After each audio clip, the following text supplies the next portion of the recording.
In the tapestry of prehistoric life, strength and size often dominate the narrative.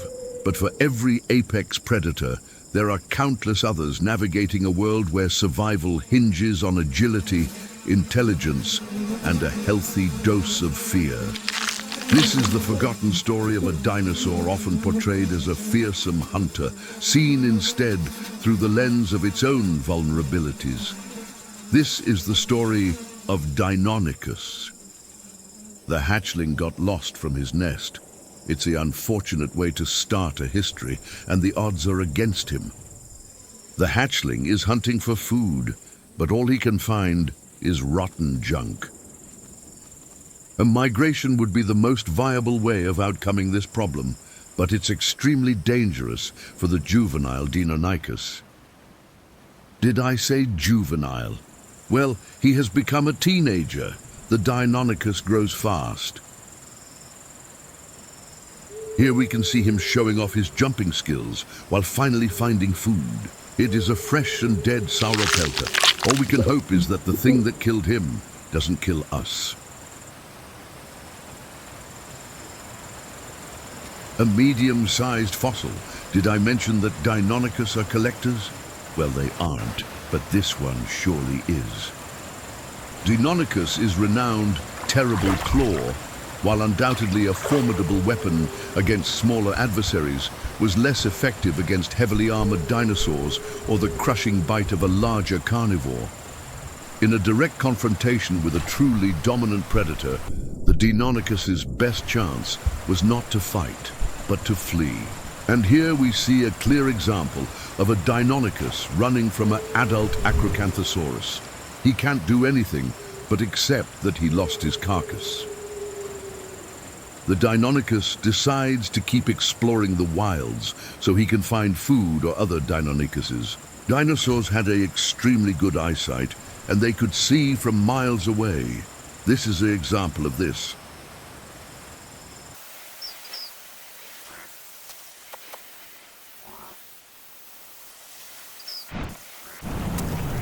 Coronet Lake, a vibrant pocket of late Cretaceous life, met its end not by asteroid but by a prior extinction. A distant volcanic event released a fine, toxic ash that slowly poisoned the water and suffocated the ecosystem.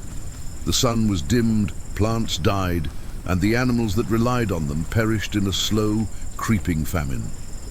The lake, once a haven, became a quiet graveyard, a localized tragedy and a testament to the many forgotten extinctions that preceded the final global event. Deinonychus spies a massive Suchomimus fishing by a river. Instinct takes over. The Deinonychus turns and flees, its speed its only weapon, its decision to run a testament to survival over foolish bravery.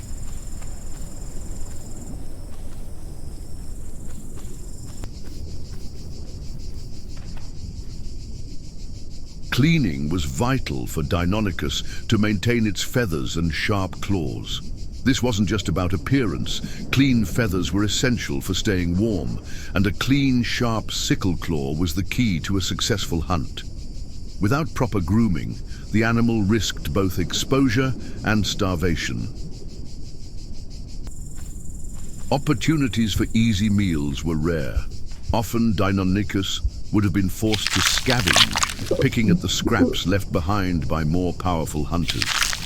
This existence required a different kind of intelligence, the ability to assess risk, locate food sources quickly, and avoid drawing the attention of creatures that could easily overpower them.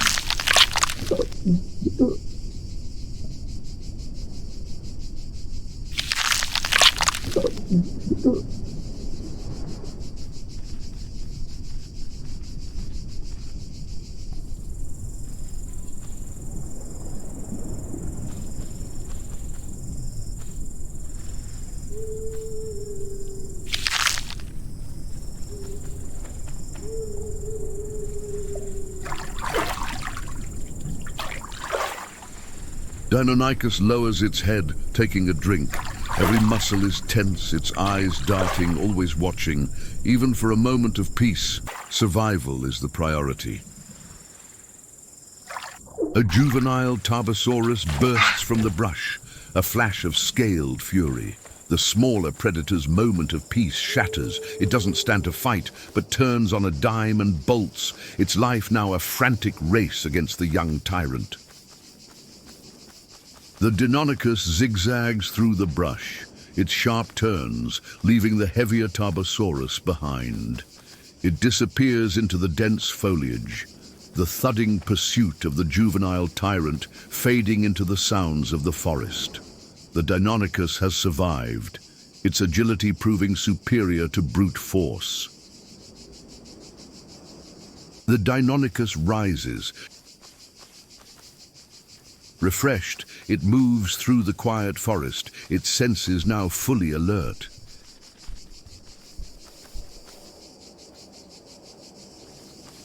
From behind a thicket, another deinonychus emerges, its eyes assessing the newcomer with a mix of wariness and recognition. The two predators, once solitary survivors, now stand together, a potential pack forming in the shadow of a much larger world.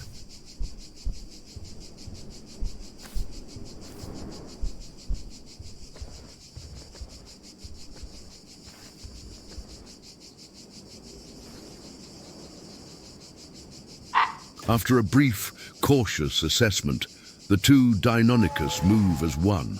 They follow the scent of blood and find their prize, the carcass of a young gallimimus.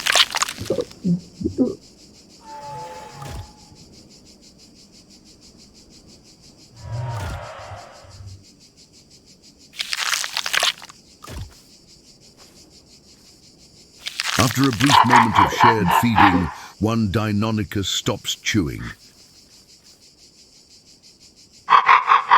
Its eyes fixed on something in the distance, the other, still engrossed in its meal, pays no attention. A colossal, strange shape emerges from the foliage, its silhouette unlike any predator. A therizinosaurus appears, its immense body lumbering forward. The deinonychus takes a possessive stance over the gallimimus, claiming the entire feast for itself. It sinks its serrated teeth into the flank, anchoring its grip, then uses the powerful muscles of its neck to tear. With a final sharp tug, a large chunk of flesh rips free from the bone, a perfect bite of red meat.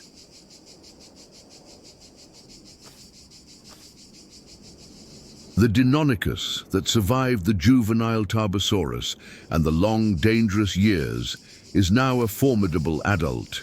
Its body is lean and corded with muscle, its famous sickle claws are honed to a razor's edge, and its feathers, once mottled, are now a vibrant, iridescent display. The adult deinonychus flees a surprise attack from two juvenile Acrocanthosaurus. It outruns them, but the close call comes with a cost. It's left with a fractured skull and cracked rib, its body broken and its newfound confidence shattered.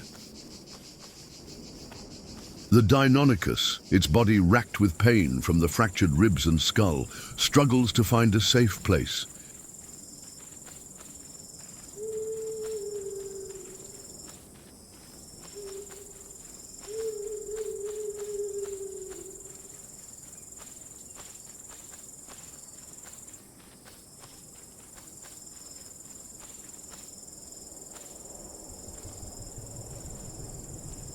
It stumbles into a thicket, its breath coming in ragged gasps. The constant threat of the forest forces it to find the deepest shadows, where it can collapse and rest, every muscle screaming in protest.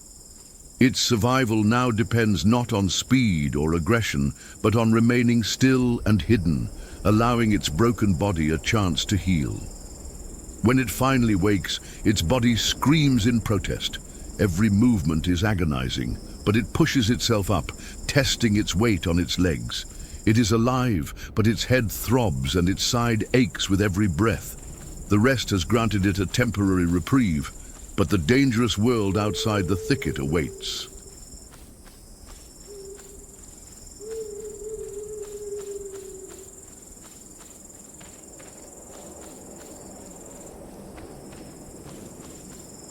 Even with a body racked by injury, the deinonychus feels a primal, pressing need to find a mate. Ignoring the pain, it limps out of the thicket, its low, cautious calls, hoping to attract a partner while not drawing the attention of a predator.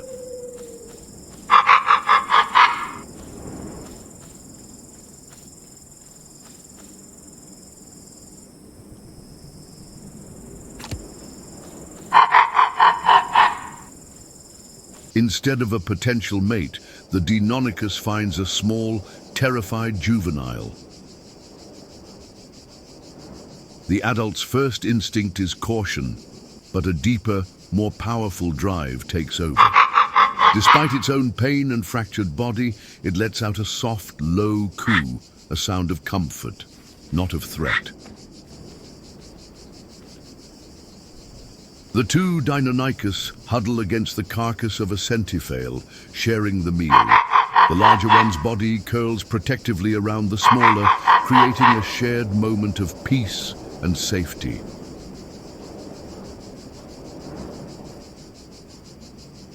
The larger deinonychus tears a choice piece of meat from the carcass and gently drops it before the smaller one. It's a small but vital gesture, a silent promise of protection and a lesson in survival. The bigger deinonychus stops feeding. Its head snaps up and its eyes begin to scan the dense forest. With the smaller one safely tucked against the carcass, the adult assumes its new role as a sentry, watching for any sign of invaders who might be drawn by the scent of the feast. The bigger deinonychus holds its guard for a few moments, then turns to check on its companion. The juvenile is gone. There is no sign of the small one. Confused and alone once more, the deinonychus eventually returns to the carcass.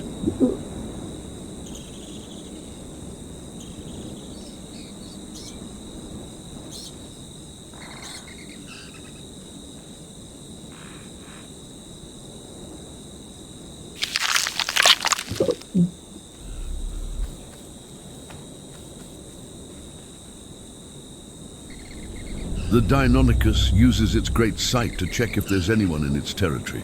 It sees a deinonychus, so it decides to attack. The deinonychus charges with all its remaining strength, a final, desperate act of territorial dominance. Its razor-sharp claws find no purchase on the thick, scaly hide of the deinonychus. The prehistoric crocodile is too well-armored, too powerful. It turns with surprising speed, its jaws a vice of serrated teeth. A single crushing bite is all it takes. The struggle, the flight, the fleeting moments of companionship all come to a sudden, final end.